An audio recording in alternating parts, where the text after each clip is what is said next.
Hey YouTube, nice bright sunny morning, Monday morning. I'm motivated from yesterday's getting the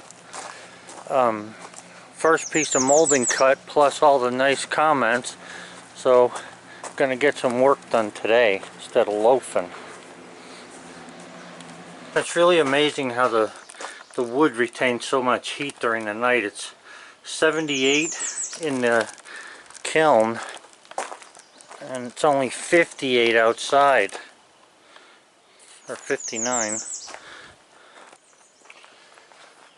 Okay, so I have a little bit of a change in my game plan, and one of the changes is that we want to go to a definite 3/4 inch thickness on the planer. But what I want to do is plane, and I can get away with only planing one side of the board as well.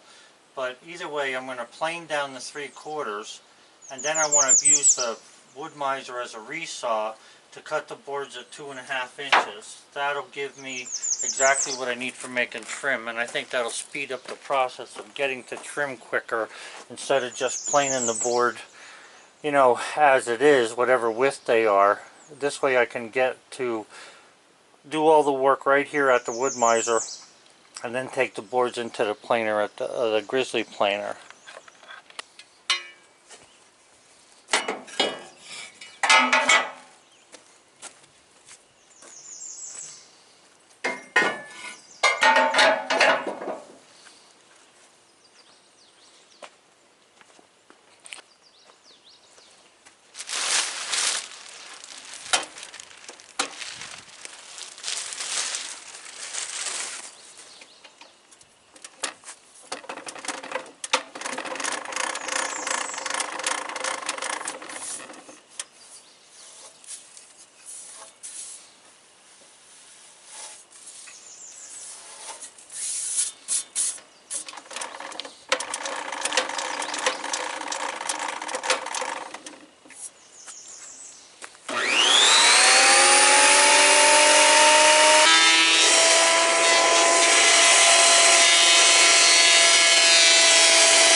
Okay, so the next step then, every one of these boards you see here was a individual board.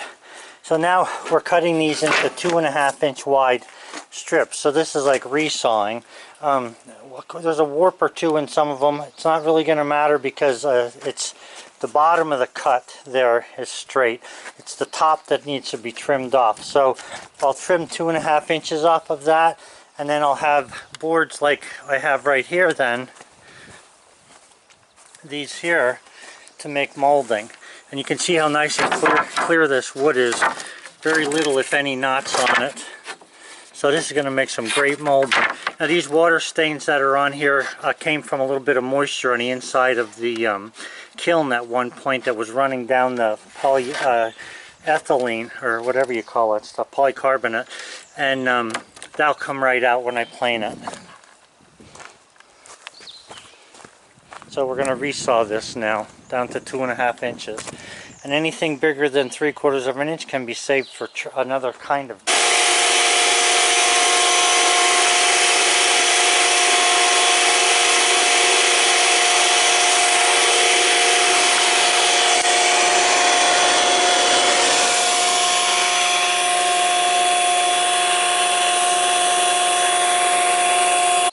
I'd gotten some comments the other day about not showing the boards that are coming out of the planer as well. So this came out of the planer, came out nice and smooth.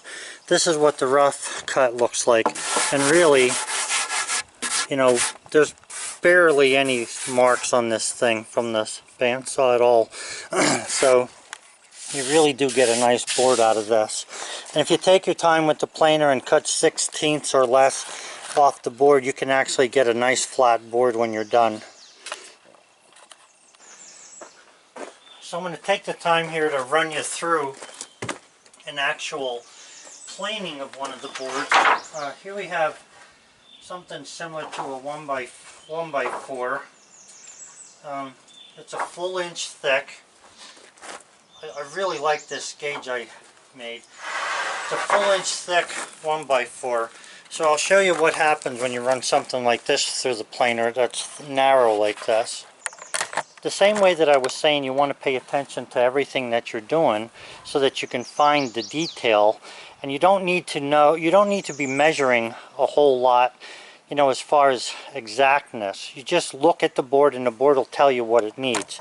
So let me run this through here. And then we'll take. Okay, the sun's in a really good spot for this. If you now, this is the same 1x4 from a second ago. I just ran it through one time. Now, if you look here, you can see this is fully planed, and I hope you can see this. Right here, it's not planed. Planed.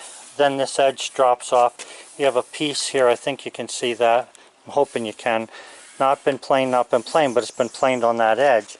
So all I'm going to do is leave this edge up, leave this face up, and go down another 1/16, and we'll look at it again then. Now I hope this camera can pick up what I see.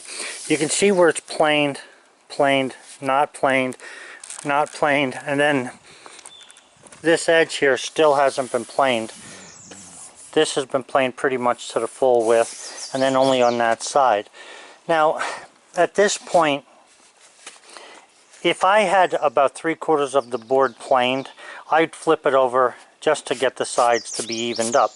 But regardless, that's what a planer does, and you don't have to do it right away. So what I'm going to do with this, it looks like you can see it better from this side. What I'm going to do with this is I'm going to run it through again on this face, to cut this. Now here's the nice thing about this Porter cable, and some planers are not like this. This Porter cable is a self-survivor, and the reason I say that is because I just ran this through, and you can see there's a very small amount of gap there that you can turn this down. So if I turn it down to 1/16, I still have a little bit of a gap here. So chances are I may not get this edge taken care of the way I'd like to. So I'm going to start the planer, let it go through there, and once it makes a good pass where all this is out of there, and as long as I'm still bigger than 3/4, this is important. You have to have something to work with, and you can see I'm at 1 inch there yet. It isn't even down to 7/8. So we'll just run this through until we get the marks out of it that are not planed. Okay, so if you look at this, you can see that everything on the left side is planed, but on the right side it hasn't hit it yet. So we're going to run it through there again until we get this face completely cleaned up. Now at this point it's got enough flat surface that I could run the other side through, but I'm just going to keep running this side through so you can see what actually happens with the. So now if you look down that board, this whole board is planed. This may not look planed right here, but it is. It's just a little bit of white wood from the outside edge of the tree. Down at the very, very end, there's a little bit of snipe. I don't care about that because once I run this through the molding cutter, it's going to take care of that. Now, this is planed, and you know I have done nothing on this side to plane this. So what I'll do then is I just take and check the thickness of the board. I'm at a little less than 7/8, so I need to get to 3/4. So that means that I can take some off and still be within my specs. So I'm going to take it off of this side now. Okay, so that's only one pass through the planer. Now you can see that there was a gouge from the saw blade in here. Okay, right at this spot. That doesn't matter. I still got 2.5 inches there that I can make molding from. And this whole board was planed with one pass if it wouldn't have been for where the saw pulled to the side. And this is one board out of, 50 that had a problem when I was trying to cut cants. Or I mean not cants, flitches. So that's why I made those flitch holders. But anyway, so now what I want to do again is just check and see, am I close to the 3/4 or at 3/4? I'm very close, but I can take one more pass. So I'm going to take it out of this side because it'll help widen where the non-planing wood is. Okay, it'll help widen that just by going down. The further down you go, the wider the planing gets. Alright, so then this board is ready to put on the pile and get resawn into a 2.5 inch wide board. Now there'll be some waste to this, but because of this bad cut here, that waste will be tossed, or maybe to cut and I could save the bottom, because don't forget there's a lot of windows that are 3 foot wide up there that you can use a lot of pieces for, and the smallest piece you can run through the planer is about 1 foot or less, so this will all work out fine. So one more time through this face. Okay, so I ran that through one more time, and we take our gauge and put it over there, and you can see I've got 3/4 of an inch there. So that board's ready. Now there's two things that would tell me whether I need to put it back in the planer or not. One is the thickness. I need 3/4. The other one is how well it's been planed. So what I'll do is, if I'm at 3/4 and it's not been planed properly, if the board was cupped really bad, I'll keep putting it through the planer even if I end up with a 1/2 inch board, because I can always use 1/2 inch oak to make drawer sides or anything I want to, because this red oak is very hard, it's very stable wood, and you can make a lot of things even out of the thinner wood. So now that's basically a narrow piece. That's what happens when you're using like a 1x4. That board wasn't cupped. That board was more or less just had a bad edge on it. And like I say, because of the cut that took place right there, right in here, and that was from a flitch that got away from me. Okay, so what we have here is we have a 1x8. Now this is a different story altogether. If you look at this straight edge is touching on both sides, not in the middle. That's a cupped board. Okay, so this board has a slight cup in it, and because you can see the different knots in there and stuff, this is a 1/4 sawn board. You can tell by the grain running all the way up through on the one side. You know, where there's branches, that you can't do anything with that. It's pretty much the first cut off of the center, so that's why you're seeing these round marks in the middle of the board. But that's a whole different subject. Right now I just want you to notice what you do with a board that's cupped. So this board has a cup to it, so that means that when I run it through the planer, it's going to hit on this side and it's going to hit on this side. So what I'll do is I'll run it through the planer so it hits this side. If it hits the sides all the way down to the end of the board, from one end to the other, that makes a stable base. Okay, so then I'll turn the board over and do the face on the other side. I'll show you as I go. So for now we're going to turn that board over and get those two rails on the side so that I have something flat to work with. Yeah, I didn't mean what I just said there. I said I was going to flip the board over. I don't want this board flipped over. I want to run it through so that I get like a set of skis. I want a flat mark there and a flat mark on both sides of the board all the way down. If I achieve that, then I'll flip the board and cut the other face. Okay, that's the first plane through there. Now you can see it got planed from this end to here, and then it came up out of the planer, it stopped hitting the planer, and nothing is planed down there. So we have to run it through again on this face. That means that the board was a little thicker here than it is down there. That could be from anything. It's not necessarily the sawing of the wood miser problem. If it had a problem, it could be just the fact that there's knots through the middle of this. The moisture content was different. Where there's knots, it's less. Where there are no knots, it's more. So we're going to run it through again and see what we end up with. We're looking at, with the cup board, we're looking for that ski pattern, like I'm telling you. Okay, so this was the second run through the planer. Now you can see that it hit on this side, but there's a patch in the middle, and there's two other spots in the middle that it did not hit. Now that's telling me that this board is generally flat, okay, on this side and this side. So we're close enough to being flat that I can take this and flip it over and put it through and cut some of the cup off of this. Now the good thing again is that I'm still above 3/4. I'm at 7/8 of an inch, so I got some wiggle room here, so I'm going to continue. I'm going to flip it over and plane the opposite side. Okay, so this board is completely planed all the way to the end. You can see there's a little bump in it on this side, on the edge of it, and there's a little bark or a wing down at the opposite end. The good thing is that we're almost at a 3/4. If we could take a 1/16 off of this and still be okay for my molding. So I think what we're going to do, let me just turn this. Yeah, we're going to cut on this side now. We're going to take a 1/16 off of this, and then that board, regardless of what it looks like, that board will be ready to be put through the molding head cutter. Now because this board was slightly cupped, and it's not all cupped in the same direction, if you look here you'll see it's planed on this side, not planed on that. If you look all the way down at the other end, it's not planed over here and it's planed on that side. So the good news though is that the board is still the 7/8 we're looking for. So what we can do is we can still run it through the planer one more time, maybe even 2 times, to get it down to 3/4. So if you look at this board, you can see on this side the planer did not hit, and on this far side down at the other end. Now this is where a jointer does come in handy, because you have a board here that if you were going to use this full board, the problem you have here is the board is twisted. In other words, that side's higher, this side is higher, it has a twist in it. But when you run it through the planer, because the footprint of the planer is only about a foot wide or less, you can still get a parallel sides. So I'm going to run this through one more time. Now guys, I'm only taking my time with these just for the sake of videos. I would probably have 5 more boards done if it wasn't for me stopping and showing all this. So, you know, I'm just telling you why it seems like it's taken a while.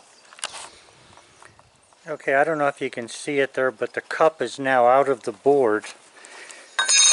And let me get a straight edge. You can see there's no cup there. Okay? So this board is looking pretty nice, and the good thing is that we're down to 3/4. Okay, so now that board is done. All it has to do is be cut into 2.5-inch strips to run through the molding head cutter. One more. Now this is another board. The other one I put on the pile.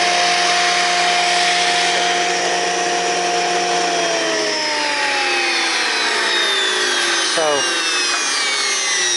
we're still more than 3/4 thick, but with running this board through one time, and we're down pretty far into the stack, you're getting a lot flatter boards. Okay, not that you can't get cups, you will get cups and you will get some bends, but the board is more flatter. So this board doesn't have much of a cup, if it has one at all.